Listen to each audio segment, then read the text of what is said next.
Greetings, middle school students. Today we're going to take a look at your hand triptych project. We're going to start off by doing the contour line drawing, where you're drawing your hand just using lines. Okay. Remember, we want this drawing to be realistic. We want you to capture as much detail as possible, so you need to slow down and look for that detail. At the end of this project, you should have hands that look like 70-year-old farmer hands who's been working out in the field his entire life. That's how much detail you should be able to capture. So, take your time, go slow, look for that detail, and this is good practice for you. Okay, this is how you become a better artist, slowing down, looking for that detail. Because everyone can draw. What this is teaching you is how to see, how to look for that detail. We're training your eyes on this one.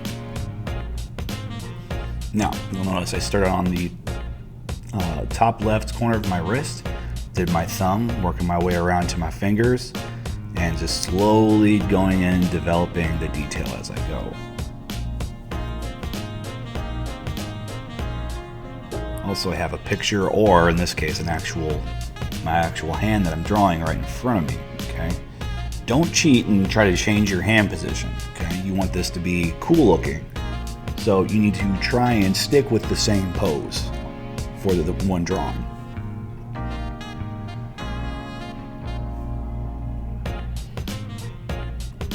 Adding in all those lines and details and stuff. Again, if you see it, you should draw it. Also, a thing we always see is students not taking their drawings and letting them go off the page. We want these hands to be fairly large, so let it go all the way off the page.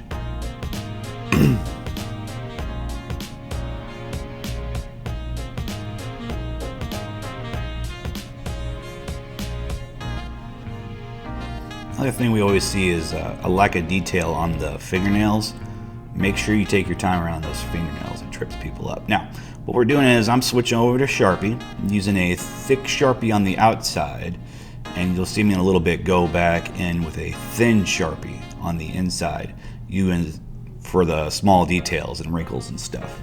Okay, you want to use at least 2 different size Sharpies just to make the line variety more interesting. Different size lines make your artwork look better.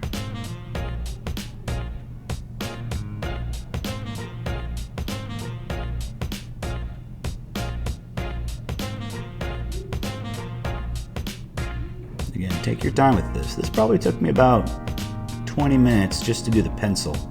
Another 5 or 6 for the Sharpie. And that's it. Erase your pencil lines when you're done. Now on this one, we're doing your value drawing, okay? Starting off the same way as we did the contour line drawing, but with this one, we're going to shade it in, okay? We're not going to use Sharpies. We are just using ebony pencil. Ebony pencils are just super soft graphite pencils. So again, starting with the outside edge, sketching it out, because you see right there I messed up. So I need to go back in and erase it. And then just drawing back over it. Again, you add in all those little details, make your hand look like an old man farmer's, okay? Now, you can do this with an ebony pencil or a charcoal pencil, depending on what supplies are given, but right here I'm using a charcoal pencil. The only difference between ebony and charcoal is that charcoal will get you black shades and tones, whereas ebony pencils will just get you like dark grays. And I'm starting on the edges where it's the darkest and working my way in. So you can see how I'm using that charcoal pencil, throwing down some dark shadows, and then using a Kleenex to smudge it in. You can use your finger, but the problem with using your finger is after a while your artwork's exposed to sunlight, the oils from your skin will react with the paper in the sunlight, and it will turn your paper this weird yellow. So I suggest using like a Kleenex or a rolled up paper or just something so that your fingers are not getting that oil onto your paper. And remember, we're looking for a dark, a medium, and a light on every section of your hand. So you just saw me right there use that eraser, that's a kneaded eraser, to get that highlight in the middle of the fingers there. And I usually start with my darkest areas and then work my way lighter, but that's just me.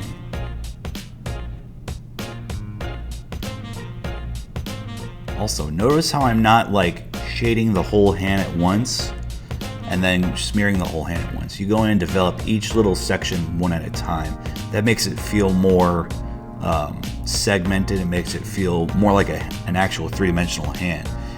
A lot of times we see students come in and do this project and they will just shade the whole hand, smear the whole hand, and it makes it look and feel very flat. You're trying to make this feel as rounded and as 3D as possible. So take your time, develop it in little sections. Starting to work on the sleeve there. Getting darker around the edges because that's what I'm seeing. Taking my eraser, throwing in those highlights.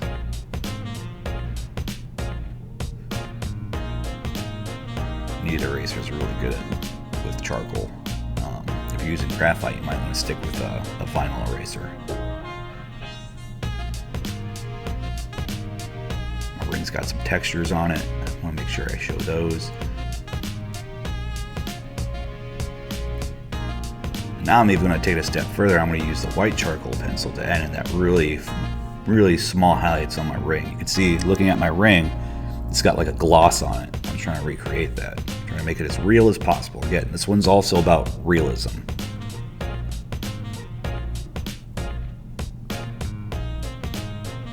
Now I'm just cleaning up the edges.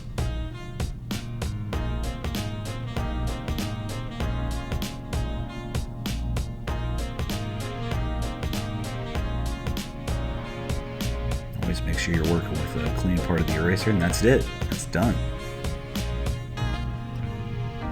Alright, so for this last one, this is going to be our abstract drawing. And again, it starts the same as the first two. Start with a sketched out contour line drawing of your hand. And then with this one, we're either going to simplify it or make it something more than just a hand. Okay, so with this one, we're going to make it something more. But we'll also add a picture of a simplified one, just so for reference. But with this one, we're going to turn this hand into something more than just a hand. We're going to actually add some more features and turn it into a creature. You'll still be able to see that it's a hand. See, we're starting to add some details here. We're going to put an eye in right there, and it's going to start looking like a monster or something. But instead, I make it end up looking like a wolf. So let's erase that eye, put in a better, more wolf-like eye. Make a nose there, and just kind of overlapping this other image over the hand. Okay. So with this one, we're going to trace with Sharpie, just the outside edge, and some of the details in the middle. Now we want to show that it's a hand, but we also want to show this wolf image we're imposing over it. So let's kind of trace out some of both. Okay. So you notice I'm mostly sticking with, on the front of it where the snout and the mouth is, I'm sticking with sharpening the wolf shape and maybe a couple of the features of the fingers. Whereas on the back where my thumb is, I did more of the hand itself. So at this point, we're softening these pencil lines. You could still see them because I'm going to use them for reference when I'm doing my coloring. So the first thing I'm going to do is I want this to still kind of show off as like a hand. Now you can color this however you want. There are no rules how you color this. You do need to use colored pencils, and it does need to be fully colored in. Okay, you don't need to color outside the hand because that's going to get cut and removed away. But the inside, we want to color in everything. Now, I'm going for a combination of abstract and realism. Might be a little bit too fancy, but I felt like doing it. So there you go. You can see how I'm adding in a couple different colors for shading effects and stuff. Getting fancy. Now, one of my weak points as an artist is I'm not really good at seeing values. So I kind of struggle with that. You see me go back and forth from that skin tone to a shading tone. But that's just kind of how I operate.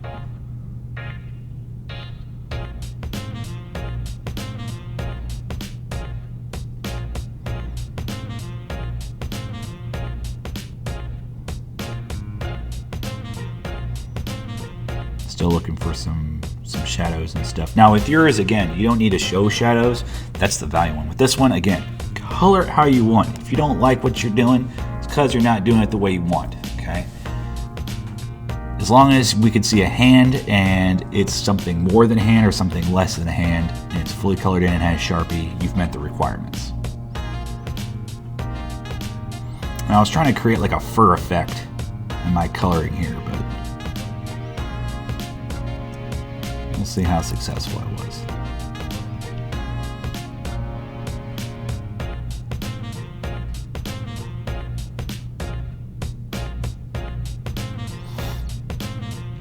Good tip for when you're coloring. If you use a color on one spot, you might want to try and use it in a couple other spots. So you see how I use the red there. And I start adding a couple other areas where red is. I used black for the pupil, so I had to put black in a couple other spots. Just trying to get a little bit darker because all the colors I'm using are super light.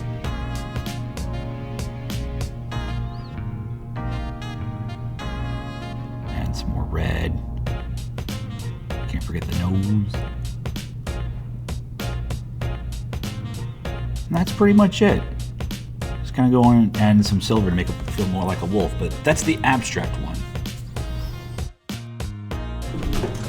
Alright, so at this point you should have your contour line drawing, your value drawing, and your abstract drawing all done.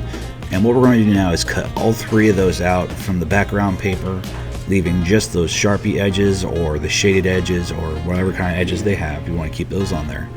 And then we're going to glue them down to a piece of construction paper to create like a backdrop for them. And then we're also going to glue them down to one final piece of large 9 by 12 inch construction paper. Choice of colors are yours.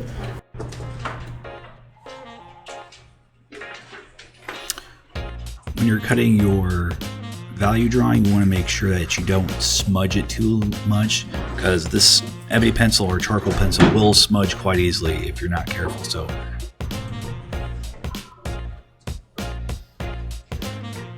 and again, you want to get rid of all the white background paper, leaving just your hand and the edges of it. Like if you Sharpie the edges, you want to keep those Sharpie edges intact. You want to get rid of all the white paper as much as possible. So you can see I'm taking my time, snipping off all those spaces in between the teeth.